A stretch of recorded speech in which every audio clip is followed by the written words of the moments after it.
Baik, selamat sore menjelang petang. Jadi tidak mengurangi rasa semangat untuk tetap belajar, baik yang ada di ruangan ini maupun yang di rumah masing-masing di seluruh pelosok negeri ini. Jadi terima kasih waktu yang diberikan. Yang kami hormati tentunya para unsur pimpinan di Kemendagri dan rekan-rekan seperjuangan terkait seluruh petugas pemadam kebakaran dan penyelamatan di seluruh Indonesia. Menarik sekali di penghujung materi ini kita akan berbicara tentang insiden command system. Jadi tentunya karena waktunya singkat, sementara materi ini sebenarnya cukup panjang, bahkan sejarahnya pun panjang, tetapi tentunya dijadikan hal ini menarik supaya sejarah awal ini nantinya ke depan akan muncul di seluruh damkar di kota di seluruh Indonesia. Ya, baik, perkenalkan saya Bambang Suryantoro, saat ini bertugas di bidang pengendalian kebakaran, tentunya di pengelola pengendalian operasi, jadi terkait dengan urusan operasional, baik yang sifatnya regulasi, pengawasan, kemudian bagaimana membangun komunikasi dan seterusnya. Baik, langsung saja, jadi langsung Bu. Baik. Jadi next langsung. Jadi materi ini adalah insiden command system. Jadi sistem komando insiden. Jadi sistem komando insiden ini literasinya cukup banyak, tetapi mungkin masih dalam bentuk bahasa asing. Tetapi sudah banyak negara yang tertarik, tetapi di Damkar Indonesia sepertinya dari pertama kali pimpinan kami merintis di 2017, kebetulan kita melalui lembaga diklat, mungkin sebagian di daerah juga sempat mengenal itu, tetapi baru pada tahun 2021 ini terwujud menjadi suatu regulasi. Ini adalah cikal bakal bagaimana kita bisa membangun komitmen bagaimana pengelolaan sebuah insiden. Baik, lanjut.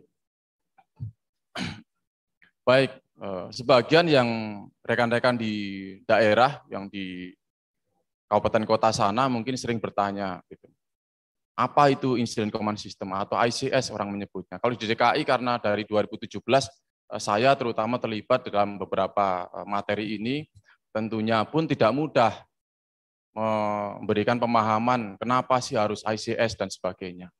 Tetapi catatan insiden di DKI Jakarta, bahkan di Indonesia, sangat tinggi sekali.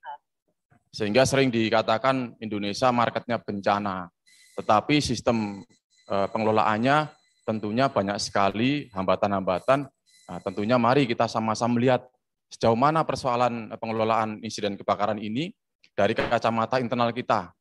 Sebenarnya kesiapan kita sejauh mana, selama ini seperti apa pelaksanaannya. Baik, lanjut. Baik, konsep ini pertama kali dikenalkan di belahan Amerika sana, tentunya di kota Barat Daya atau Phoenix atau Arizona. Kita sampai sekarang mengetahui di media online bahwa kawasan California itu, khususnya di negara bagian tetangganya yaitu Phoenix, Arizona itu dulu kebakaran hutan itu cukup masif dan bahkan cukup hebat. Mungkin kebakaran yang terbesar dan penyalaannya hebat adalah di sana. Kalau di Indonesia mungkin baru sebatas kabut asapnya yang dampaknya besar. Tapi tidak menutup kemungkinan karena memang iklimnya daerah Amerika Barat sana itu adalah tropis atau panas juga, mungkin di Indonesia juga potensinya juga ada. Baik, dikenalkan pada tahun 1968, tentunya ini mengambil atau mengadopsi dari manajemen Angkatan Laut atau manajemen komando pada Angkatan Laut yang dikenalkan para pemimpin pemadam kebakaran pada saat itu.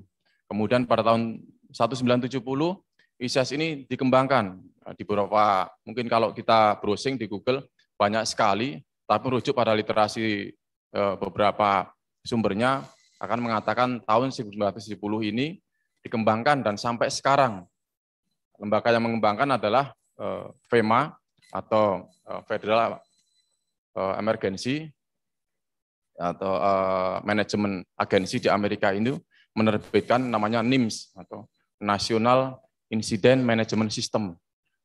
kemudian sudah beberapa kali revisi juga. Lanjut. Baik, insiden command system ini sebenarnya kalau dibilang namanya sistem itu sebenarnya bisa menjadi tidak terlihat, tetapi terlaksana. Nah, ini kan yang sulit. Orang sering mengatakan pimpinan operasinya ada, kemudian sumber dayanya ada semua. Terus kemudian bagaimana pola komandonya, pola pengelolaannya seperti apa. Sehingga dikenalkan sistem ini adalah perangkat sistemik dalam rangka komando. Artinya akan termuat di sana komandonya. Tidak hanya komando, ada pengendalian, ada pengkoordinasian terhadap tanggap darurat yang terdiri atas standar manajemen hierarki dan prosedur untuk mengelola sementara waktu sesuai besar kecilnya kebutuhan dalam rangka penanganan suatu insiden. Artinya bahwa kita sudah memiliki semuanya. Ya. Damkar ini dibangun dari hierarki terkecil yaitu atau terendah pada jabatan operasional kepala regu. Dan mereka pun punya dukungan sumber daya atau anggotanya pun ada. Terlepas dari beberapa standarisasi atau jumlah kebutuhan masing-masing regu yang belum sama di seluruh Indonesia, ini menjadi catatan kita juga nantinya. Kalau semakin kita mengenal bagaimana peran pentingnya ICS ini, mudah-mudahan nanti bisa menjadi pemahaman bersama rintisan ini, sehingga 10 tahun ke depan, atau 20 tahun akan terwujud bagaimana damkar di kota-kota seluruh Indonesia ini akan memiliki kemajuan yang signifikan. Dan memang 4 tahun ini kami menyoroti bahwa Kemendagri sudah memfasilitasi begitu banyak berikut kerja kerasnya, dan kami juga sedikit sekali terlibat di beberapa pelatihan di daerah, karena memang tanpa ada usaha keras beliau-beliau ini, 4 tahun ini saya kira sangat mustahil kita bisa sampai seperti ini. Dan kenyataannya pada tahun 2021 ini juga jabatan fungsional bisa berbentuk nyata dan berikut regulasi pendukungnya. Ini tentunya menjadi motivasi juga dalam bagaimana membangun ICS dalam pengelolaan insiden kebakaran. Baik, lanjut. Maksud dan tujuan dari ICS ini sederhana sebenarnya. Hanya memastikan kebutuhan dan ketersediaan sumber daya. Tentunya ketika kita ingin membangun sebuah sistem pengelolaan insiden yang baik, pastikan dulu kebutuhannya ada. Dan ketersediaannya pun juga jelas. Nah, kita tahu masing-masing kota berkeinginan untuk dapat eksis dalam mengelola insiden secara maksimal. Ketika mereka memiliki SDM yang unggul, spirit yang tinggi, lambat laun turun karena sarana prasarananya terhambat. Dukungan dari pihak-pihak terkait juga mungkin kurang, sehingga ini menjadi keluhan-keluhan bersama rekan-rekan kita di operasional. Kemudian bagaimana memastikan keselamatan seluruh anggota. Nah, memastikan keselamatan ini menjadi mutlak, ada alat, tidak ada alat, dan sebagainya wajib selamat saja. Karena memang tujuan daripada pengelolaan insiden itu adalah penyelamatan jiwa. Kemudian memastikan operasi pelaksanaan insiden dilakukan secara efektif dan efisien. Sering disinggung bagaimana akuntabilitas kinerja damkar. Kita sama-sama tahu sumber daya di damkar itu sangat-sangat mahal, bukan hanya di Indonesia. Di belahan dunia Eropa, Amerika, negara maju sampai negara miskin, itu namanya sumber daya, prasarana, dan kebutuhan damkar itu sangat mahal. Oleh karena itu sering diidentikan semakin damkarnya ini maju, berarti mengindikasikan kota tersebut semakin sejahtera, baik secara ekonomi maupun secara pendidikan masyarakatnya. Tanpa itu, saya yakin masyarakat, bahkan kita ambil contoh tadi dikatakan Tokyo, karena bagaimana majunya ekonominya, bagaimana majunya masyarakatnya, sampai-sampai untuk pekerjaan kedaulatan tidak ada yang mampu kecuali damkar. Sehingga semuanya akan menyerahkan pada petugas pemadam kebakaran. Nah, ini mengindikasikan bahwa Jakarta pun ke depan akan seperti itu. Mungkin 1 tahun, 2 tahun ini sudah mulai populer bagaimana damkar menangani insiden selain daripada kebakaran. Artinya ini perubahan yang cukup bagus ke depan, bahwa masyarakat ketika dulu, saya ambil contoh, misalnya masyarakat mampu mengelola atau permasalahan sendiri. DKI ini unik, beberapa belakangan ini ada masyarakat yang bolanya jatuh di kali. Ya kan? Itu kan kalau masuk panggilan darurat 112, itu panggilan darurat, harus direspon. Ketika kita ke sana, kalau dipikir secara rasional, kan latah. Masa ngambil bola saja harus melibatkan damkar. Zaman dulu nggak perlu itu. Cukup panggil tangga, panggil orang-orang yang mau bantu saja, simpel. Itulah perbedaan masyarakat yang berkembang menjadi apa ya, pemikirannya mungkin dibilang milenial, tapi dengan kemudahan akses, kemudahan fasilitas dan sebagainya tadi, tantangan kita bagaimana lebih profesional dalam mengelola setiap kebutuhan masyarakat. Lanjut.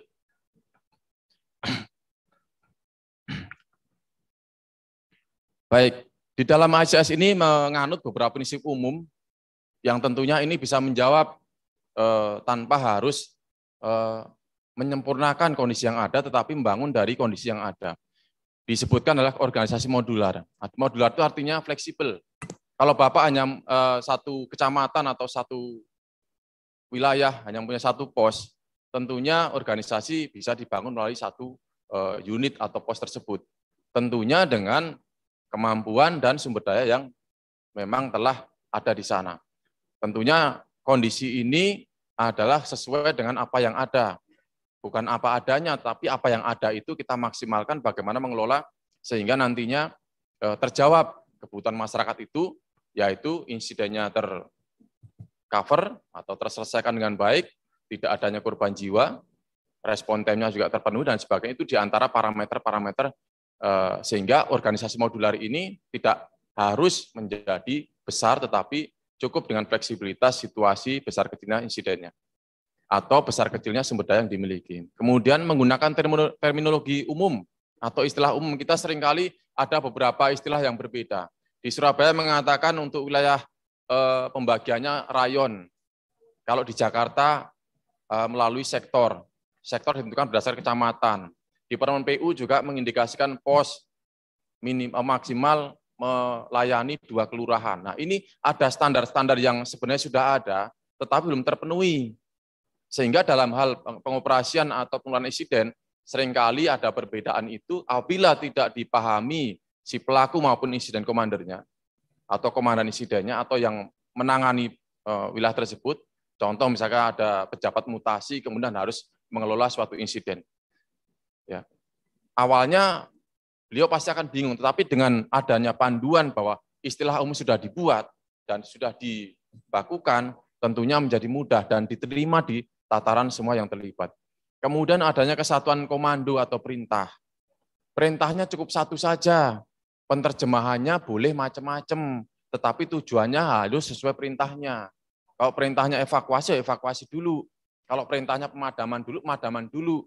Jangan masing-masing karena merasa ada komando, kepala regu memimpin, peleton memimpin, kepala peleton yang sama merasa senior ngambil peran lebih banyak. Akhirnya kalau dalam satu insiden itu masing-masing memiliki komando yang tidak diatur dalam satu perintah, pasti akan timbul masalah, baik konflik sosial, mungkin tidak efektif dalam pola-pola penanganan dan sebagainya. Kemudian komunikasinya pun harus terpadu, sehingga harus disediakan sarana komunikasi, jalur komunikasi yang memang dibutuhkan. Kita saat ini, sampai saat ini mungkin DKI pun masih bermasalah dengan bagaimana jalur komunikasi. Itu juga bagaimana peran teknologi mendukung kebutuhan unit damkar itu sendiri. Kemudian adanya rantai komando. Rantai komando ini penting. Rantai komando itu memastikan bahwa setiap individu melapor hanya pada satu jalur supervisor. Tidak boleh misalkan kepala regu langsung melapor kepada kepala dinas. Nanti jabatan danton, jabatan kasektor atau jabatan yang lain nggak penting. Karena rantai komandonya nggak jalan. Itu menjadi semrawut, potong kompas dan sebagainya. Tujuannya satu evakuasi, tetapi ada laporan bahwa pemadaman sudah jalan. Itu akan menjadi confused. Kemudian adanya rentang kendali yang cukup. FEMA mengisyaratkan bahwa maksimal rentang kendali yang baik atau efektif itu 3-7. Nah, kita masih mendengar di daerah ada kepala regu memimpin 13 orang. Itu sangat nggak efektif. Kalau ngeyel 2 aja udah nyusahin kan seperti itu. Apalagi ngeyel sebanyak-banyaknya ya susah. Karena ngerasa belum lagi taraf jenjang pendidikannya atau pendidikan latihannya beda. Pengalamannya beda. Nah, rentang kendali itu harus diatur. Tentunya untuk tadi Semua bergerak pada satu komando yang jelas supaya masing-masing ini perannya juga tidak bersinggungan tetapi saling mendukung. Kemudian rencana aksi yang terkonsolidasi. Ketika seorang pimpinan operasi atau komandannya itu mengatakan bahwa kita akan menyerang dari sisi utara, yo semuanya harus memahami itu untuk diwujudkan. Sekalinya ada melaksanakan aksi yang berbeda, itu akan merusak acaranya, gitu. Dan bahkan bisa membahayakan anggota yang lainnya. Selanjutnya adalah pengalihan komando. Ini juga penting. Jadi setiap komando pertama itu akan membangun komando yang kuat di tingkat selanjutnya. Jadi ICS ini prinsipnya adalah menganut pada siapa yang datang pertama, itu akan memegang kendali komando di awal. Ini menjadi mutlak. Ini menjadi prinsip dalam ICS. Ya, kalau kepala regu tiba pertama, kepala regu dulu berperan seperti apa? Semampunya, tetapi harus berdasarkan pada dokumen yang memang telah dibuat. Tetapi ada catatan atau ada legitimasi. Ada aturan bahwa kepala regu tiba pertama boleh memegang kendali penuh. Bahkan kepala dinas kalau masih di dinas ya nggak boleh merintah-merintah seenaknya. Kenapa? Tanggung jawab keselamatan di TKP atau di ruang insiden adalah kepala regu. Itu mutlak. Jadi seolah-olah kepala regu itu menjadi penanggung jawab penuh. Kalau salah ya kepala regu, kalau hebat ya kepala regu. Kepala dinas nggak jadi hebat, kecuali kepala dinas akan hebat ketika mendukung sumber daya yang dibutuhkan oleh kepala regu tadi di lapangan. Ketika kepala regu pertama sudah mendirikan sebuah komando, tentunya kepala peton tiba selanjutnya pada waktu-waktu tertentu akan melakukan serah terima. Ya harus dilaporkan apa adanya. Sehingga jelas apa yang sudah dilakukan dan apa yang belum dilakukan. Nah, di sini juga menganut adanya manajemen sumber daya. Sumber daya itu sifatnya adalah apa yang bisa dimanfaatkan pada pengelolaan insiden. Dari SDM-nya, sarana prasarananya, peralatannya, fasilitas-fasilitas yang boleh digunakan dan tidak boleh digunakan pun harus jelas. Kemudian akuntabilitas, tadi pada materi pertama disinggung, damkar ini harus punya ciri. Jangan asal wani, asal hebat, asal ngerasa punya uniform. Tetapi akuntabilitasnya tidak bisa dikalkulasi. Oleh karena itu melalui manajemen ICS ini diharapkan dari tingkat pertama datang, tingkat efektivitasnya bisa diukur, sampai kemudian sumber daya yang dikeluarkannya pun bisa dihitung. Sehingga nanti apa perlunya masyarakat menambah sumber daya dukungan bagi damkar atau tidak. Karena tadi akuntabilitas harus ada dulu. Satu uniform, satu personel nilainya lumayan puluhan juta. Tetapi akuntabilitasnya bagaimana perawatannya, bagaimana penggunaannya, bagaimana latihannya, dan bagaimana penerapan di lapangannya, ternyata tidak bisa dilihat. Ada tadi disinggung nggak pakai sarung tangan. Karena sarung tangan nilainya juga cukup mahal. Dan kita tahu untuk mendapatkan sarung tangan, proses negosiasinya atau pengusulan anggarannya cukup sulit. Karena tadi memang akuntabilitasnya sangat riskan. Baik, next. Baik, seperti itu prinsip umum ICS. Jadi ada hal yang perlu kita paham bersama, kenapa kita memulai pengelolaan insiden ini dari tingkat paling bawah. Baik, ini adalah struktur umum ICS. Struktur umumnya terdiri dari komandan insiden jelas, harus ada yang memegang komando utama. Kemudian adanya pembantu, kalau misalkan di damkar ini kan sudah ada peran kendali komunikasi, misalkan di Jakarta ada command center, di tingkat kota administrasi ada sub command center. Ini adalah membantu bagaimana menyediakan jalur layanan komunikasi. Kemudian ada staff atau lion officer, kemudian yang sifatnya memberitahukan apa-apa yang dibutuhkan atau masukan pada komandan insiden. Artinya komandan insiden ini punya anggota, pentingnya di situ, harus dibantu. Tidak bisa mengambil keputusan tanpa ada informasi yang jelas bagaimana tindakan yang akan dilakukan. Kemudian adanya safety officer. Nah, ini juga penting.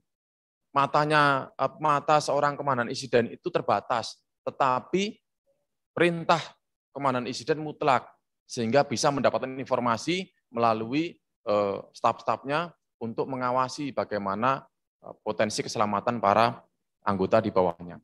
Kemudian ada 4 fungsi umum. Di antara adalah fungsi operasi, fungsi perencanaan, logistik, dan administrasi. Perlu diingat sebagai organisasi modular, tidak harus semua fungsi diaktifkan. Jadi tolong dipahami, kepala regu ketika hanya memiliki 2 regu pada operasi pertama hanya 2 unit, tentunya fungsi perencanaan ya nggak usah diaktifkan. Mungkin hanya fungsi operasi saja di sana, di mana fungsi operasi saling mendukung, apakah satu penyalur, satu penyerang, ataukah dua-duanya penyerang dan sebagainya.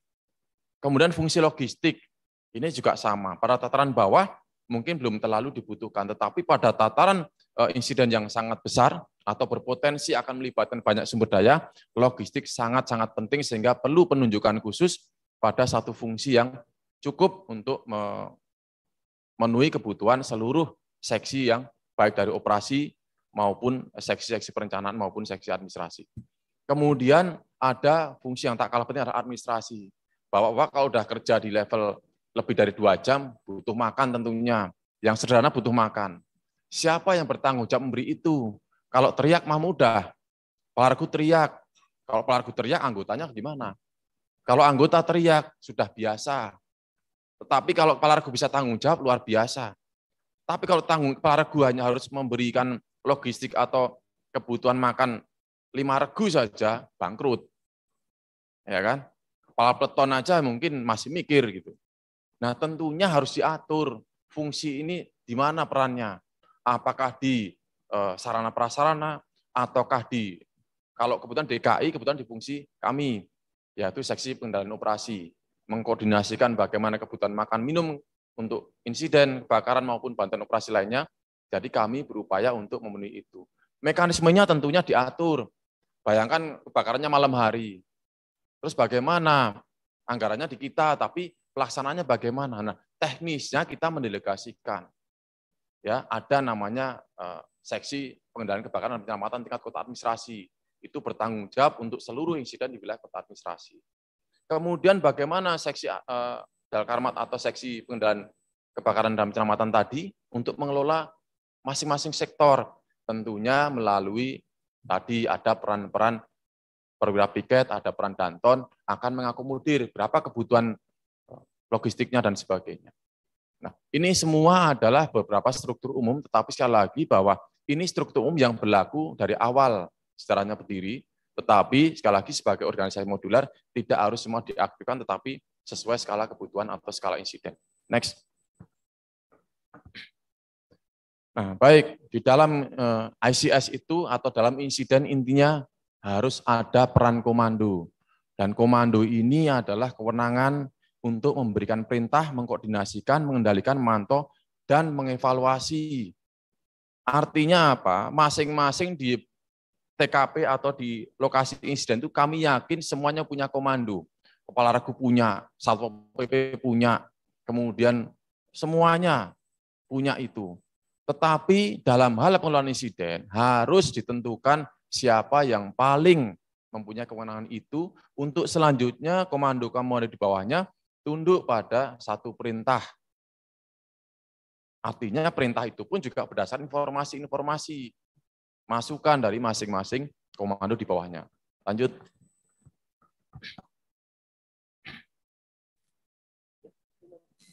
Baik. Nah, ini jenis komando dalam ICS. Tadi juga disinggung masalah komando. Siapa yang megang? Nah, kita kenal ada 2 jenis komando. Satu komando tunggal. Tadi kita simulasikan kalau misalkan kepala regu atau damkar saja, itu cukup komando tunggal. Tapi ketika harus membutuhkan sumber daya dari instansi lain yang lebih tinggi mungkin, kementerian dan sebagainya, atau TNI Polri, tentunya harus diperhatikan, ada kewenangan lebih tinggi. Sehingga penting untuk membangun komando gabungan. Dalam hal pengambilan keputusan, kita punya ide, tapi keputusan nggak boleh kita tentukan sendiri. Tetap harus kita melibatkan unsur dari instansi lain tersebut. Sehingga tidak masalah, mungkin kebutuhannya hanya untuk tadi evakuasi di helipad atas. Kebutuhan kita, tetapi keputusan untuk dapat melakukan atau tidak, tentunya lembaga lain punya pertimbangan, punya SOP yang harus dijalankan. Sehingga ini kemudian membutuhkan bagaimana suatu komando gabungan. Next.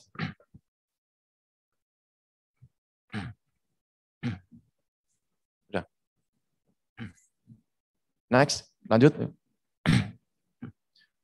Baik, ini hanya penyebutan saja bahwa komandan insiden atau incident commander itu adalah pemimpin pejabat berwenang yang bertanggung jawab terhadap pelaksanaan operasi. Jadi apapun yang berkaitan dengan insiden commander, semuanya bermuara pada satu sosok ini. Karena kalau tidak berarti ada yang salah dalam sistem komando itu. Karena tidak padu, berarti masih ada, ya bahasa kasarannya, ada kebocoran-kebocoran. Sehingga mohon dipahami bahwa komandan insiden ini secara terbuka harus nampak dan secara informatif harus menjadi rujukan yang valid atau pasti, karena memang beliau yang berwenang. Next, lanjut. Baik, peran tanggung jawabnya, mungkin tadi sebagian sudah disinggung, adalah memimpin operasi, ya kan? Memimpin operasi jelas keseluruhan aktivitas, kemudian melakukan penilaian situasi. Jadi yang nanti bisa mengambil keputusan adalah berdasarkan penilaian situasi, tetapi juga berdasarkan informasi-informasi pendukungnya. Kemudian bagaimana menyusun struktur organisasi tadi di awal, ketika levelnya kepala regu, bagaimana menyusun struktur organisasinya. Di materi yang sesi pertama kemarin, Pak Haji Mutasor telah membahas tentang struktur ini. Kemudian prioritas utama pun juga sudah disinggung, yaitu adalah keselamatan jiwa, properti, kemudian adalah unsur-unsur lain yang perlu diupayakan. Kemudian taktik dan strateginya, nah ini harus satu komando. Kalau strateginya adalah evakuasi, evakuasi semuanya. Taktiknya, nah ini nanti akan diturunkan dalam teknik tertentu yang berdasarkan divisi-divisi operasi yang mampu menjangkaunya. Jadi strateginya itu bersama-sama evakuasi, tapi tekniknya bisa menggunakan beberapa mekanisme. Apakah membuat ventilasi untuk tim 1, tim 2-nya apakah mengirimkan petugas dan sebagainya, itu adalah taktik yang akan menjurus pada tindakan nyata. Kemudian tanggung jawab atas laporan dan informasi internal maupun eksternal dan mengawasi keselamatan petugas di lingkungan insiden, dan terakhir adalah bertanggung jawab atas pelaksanaan keseluruhan operasi termasuk tadi akuntabilitas tadi. Lanjut. Nah, ini hierarkinya. Nah, kita kembali ke terminologi umum atau struktur yang ada di wilayah masing-masing bahwa ketika ICS itu mau diberlakukan tentunya harus mengacu pada struktur terendah di sana apa. Kalau di sana adalah pos jabatan terendah apa? Kepala regu, ya kita mulai dari kepala regu. Yang terdekat ke insiden adalah kepala regu. Yang tercepat adalah kepala regu. Kemudian yang kedua di atasnya adalah kepala peleton. Perwira kepala seksi atau perwira piket atau bintara sesuai dengan ketentuannya, kepala suku dinas atau level lebih tinggi, kemudian kepala dinas pada pucuk tertinggi. Karena kepala dinas ini memungkinkan koordinasi dengan tingkatan lembaga yang lebih berwenang di atasnya. Tetapi untuk kita karena BIMTEK ini adalah pada taraf keterampilan, mudah-mudahan kita sangat fokus pada peran kepala regu dan kepala peleton ini secara maksimal. Lanjut. Baik, tahapan prosesnya ini supaya tergambar. Kalau saya kepala regu itu mau ngapain sih kalau membangun AJS ini atau ketentuannya ada. Nah tadi tentunya dimulai dengan pernyataan. Artinya kepala regu ini atau seseorang pejabat tertinggi di TKP harus menyatakan diri.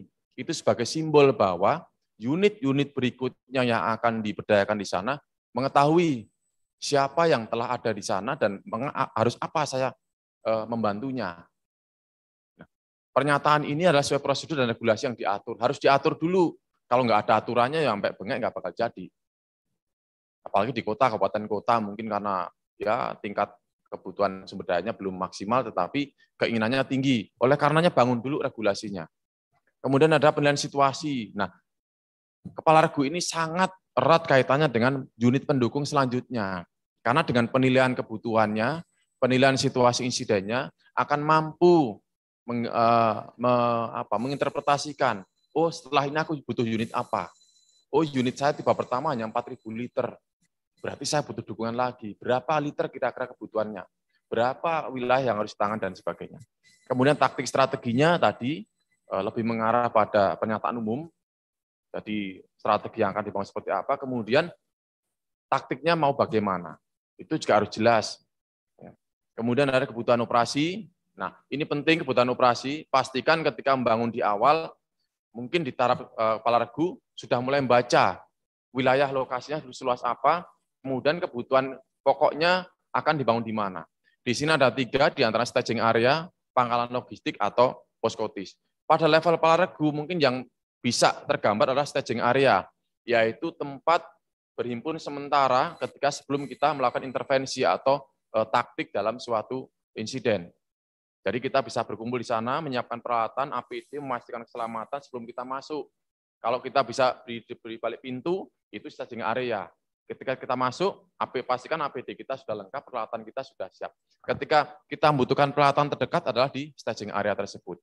Sehingga kita mempersiapkan betul sarana kebutuhan operasi pada staging area. Kemudian ada pangkalan logistik. Nah, ini juga terkait dengan kebutuhan sumber daya yang nantinya akan dibutuhkan untuk masa yang lama, sehingga perlu diinventarisir, kemudian untuk disiapkan. Kemudian poskotis, ini terkait dengan bagaimana pengambilan keputusan secara masif. Artinya insidennya menjadi meluas, sehingga poskotis ini menjadi center atau pusat pengendalian termasuk pengambilan keputusan, bahkan untuk bagaimana mengerahkan sumber daya internal maupun eksternal. Jadi peran komando besarnya ada di sana. Selanjutnya ada struktur organisasi operasi, ini penting menjadi kerangka. Kalau orangnya 10 diperankan seperti apa strukturnya, kalau orangnya 20 seperti apa. DKI pernah fantastis, unitnya bisa di atas 100, bayangkan. Bagaimana membangun struktur dengan 100 unit berada dalam satu TKP, itu baru 100, bahkan bisa lebih. Nah, inilah hebatnya kita punya sumber daya yang banyak, tidak menjamin efektivitas suatu pengelolaan insiden, tetapi kuncinya adalah di manajemen dan komunikasi. Ketika manajemennya sudah terbentuk melalui regulasi yang jelas, yaitu ICS misalkan diterapkan, tentunya nantinya setiap sumber daya yang dikerahkan terukur. Kenapa harus 100, kenapa harus 150, dan seterusnya.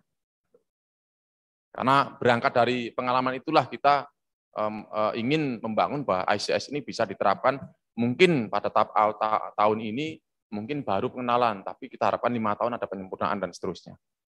Mungkin daerah belum merintis, mulai hari ini merintis, bermimpi, teman-teman PJLP atau PHL, tapi 5 tahun, 10 tahun mereka akan menjadi pemimpin yang solid dan mudah-mudahan didukung dengan sumber daya yang cukup atau mumpuni. Kemudian ada terakhir adalah serah terima komando, tadi sudah kami singgung, dan yang lebih memenuhi atau mengakhiri dari suatu insiden adalah adanya dokumen atau laporan. Nah, dari laporan inilah nanti akan bisa dilakukan evaluasi seperti apa, termasuk akuntabilitasnya, sehingga pada pengelolaan insiden selanjutnya harus sudah melalui perubahan yang nyata. Baik, lanjut. Sedikit lagi ya. Baik, ini deklarasi, tadi penyataan sudah jelaskan, lanjut. Nah, size up, nah ini menyangkut terkait dengan hati-hati ini, karena dalam hal insiden ini bukan hanya kebakaran, tapi juga ada potensi-potensi lain, apakah ledakan, apakah tindakan lain. Sehingga dalam penilaian situasi, jangan gegabah. Simple tapi syarat akan resiko. Size up ini sebenarnya seperti evaluasi singkat dari seorang pimpinan operasi. Ya. Jadi biasanya didukung oleh pengalaman yang cukup lama, kemudian latar belakang pendidikan yang telah banyak dilalui, sehingga kemampuan ini akan muncul dengan sendirinya. Tentunya ketika melihat suatu insiden, pastikan dulu jenisnya. Ini apakah kebakaran, apakah penyelamatan, apakah kegagalan teknologi, apakah terorisme, ini harus jelas dulu. Jangan semua kebakaran langsung dieksekusi. Nanti begitu timbul masalah semua. Harus pastikan dulu jenisnya apa, kemudian sebabnya apa. Apakah tadi ketidaksengajaan atau jangan-jangan ada sabotase atau kesengajaan. Penting artinya untuk membantu lembaga TNI Polri untuk mengatasi dampak daripada insiden yang kita sendiri belum tahu sebabnya. Kemudian situasinya, apakah terjadi potensi-potensi perluasan atau tidak. Kita harus membaca. Dan apakah kita mampu berbuat sesuatu atau tidak, dan seberapa besar yang kita bisa berbuat. Kalau kepala regu dengan 1 unit kebakarannya sudah cukup masif, berpikir ulang untuk menemukan titik api. Tapi berpikirlah untuk bagaimana bisa memberikan ruang unit-unit tiba selanjutnya cukup untuk menambah kekuatan dalam mengatasi insiden yang sebelumnya. Terus yang satu lagi adalah status. Status itu terkait dengan istilah lah. Kalau di DKI ini sering mengatakan ada status hijau, merah, kuning. Kalau merah itu tadi, jelas ketika mengatakan merah, mungkin kemarin Pak Haji Mutasar sudah menyampaikan ya, perlu diulang atau tidak.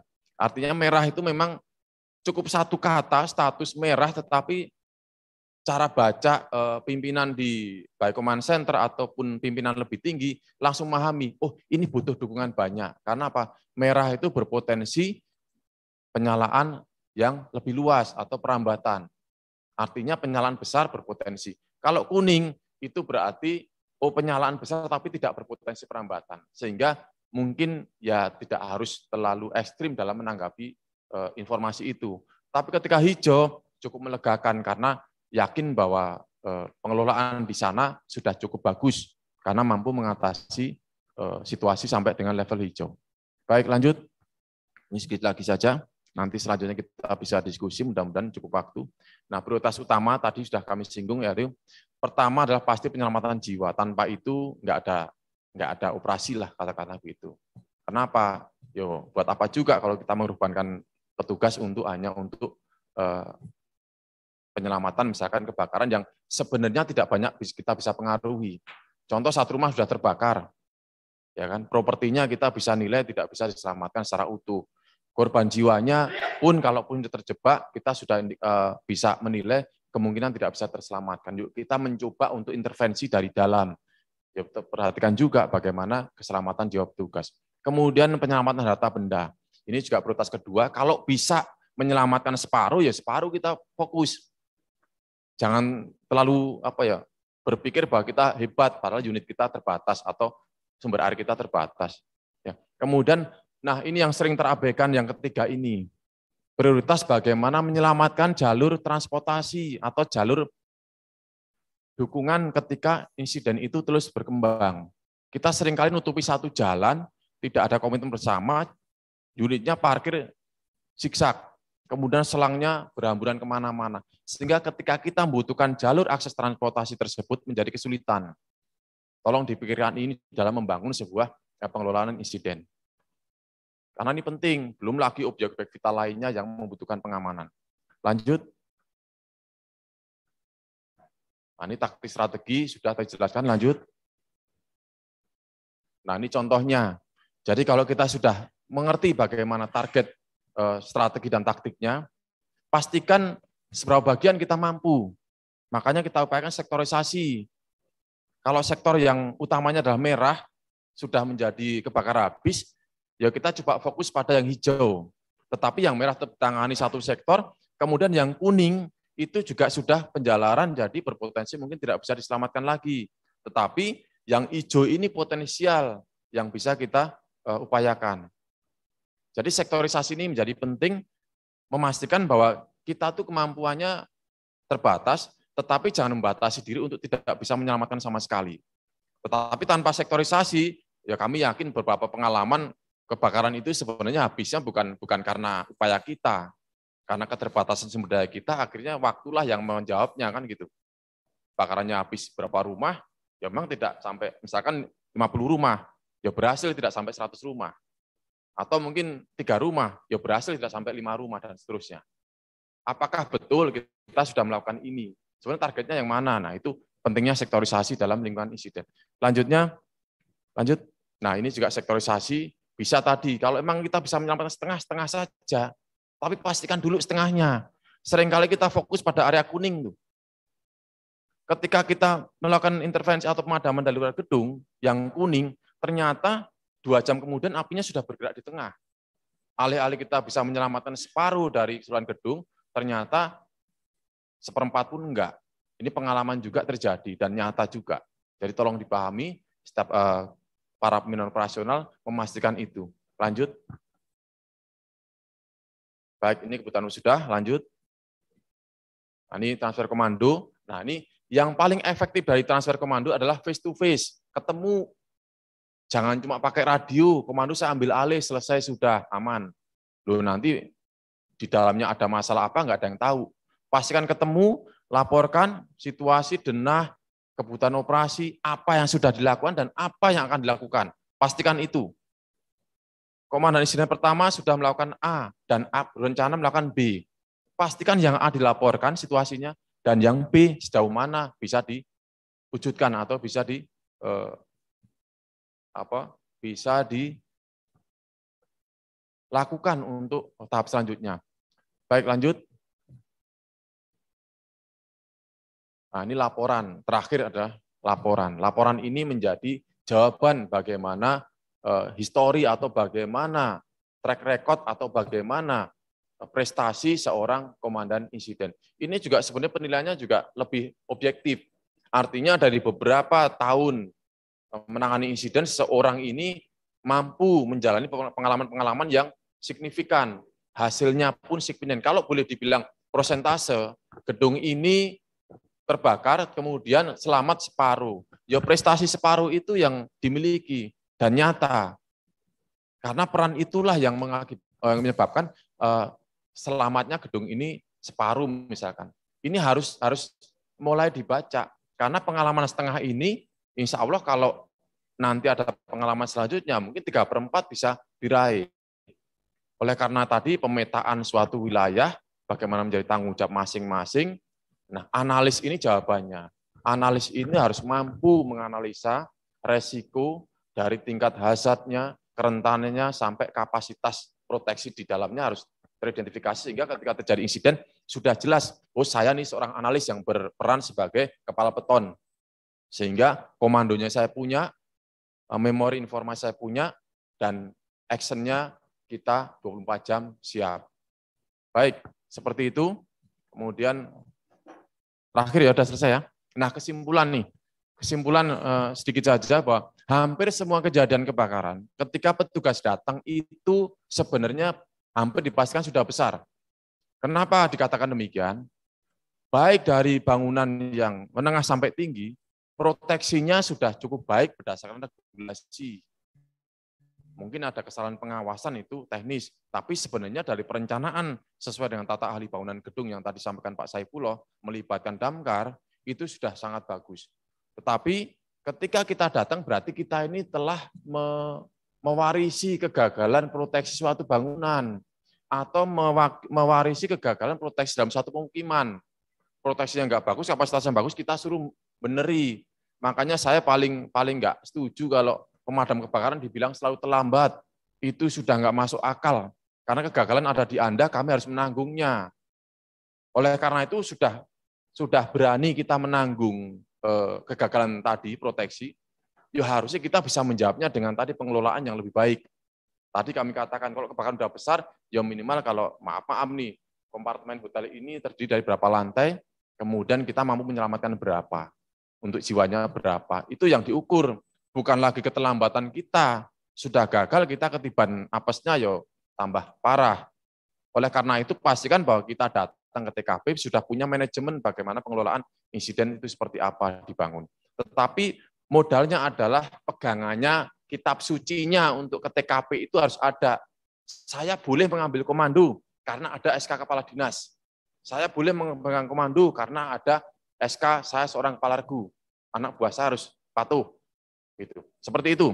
Kemudian ICS ini bisa diimplementasikan di mana tempat, bahkan bukan hanya insiden, bisa ditempatkan di keluarga dan sebagainya. Nanti Anda kalau belajar bisa banyak dapat masukan atau informasi. Kemudian mengindikasikan kebutuhan yang jelas, artinya disusun dulu rencananya seperti apa, sehingga penerapan di lapangan nggak gerubak-gerubuk. Jangan bentuk ketika sudah sampai TKP, bentuklah pada saat ini, pada saat aman. Buat struktur-struktur di pos atau sektor. Sehingga ketika disetujui, disahkan oleh pimpinan, jalankan itu, ada masalah evaluasi itu. Kemudian, staf unsur pimpinan sebaiknya telah memahami ini dulu.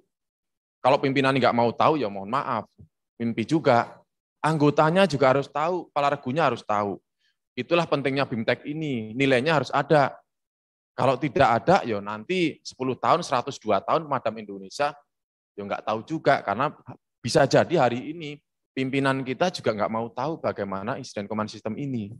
Padahal 1970 kita belum lahir sudah berkembang dan dikembangkan negara maju. Kalau kita punya cara lebih baik selain insiden nggak apa-apa, atau selain ACS ini, tetapi juga harus dibuktikan juga bagaimana tingkat efektivitasnya, bagaimana akuntabilitas dan sebagainya.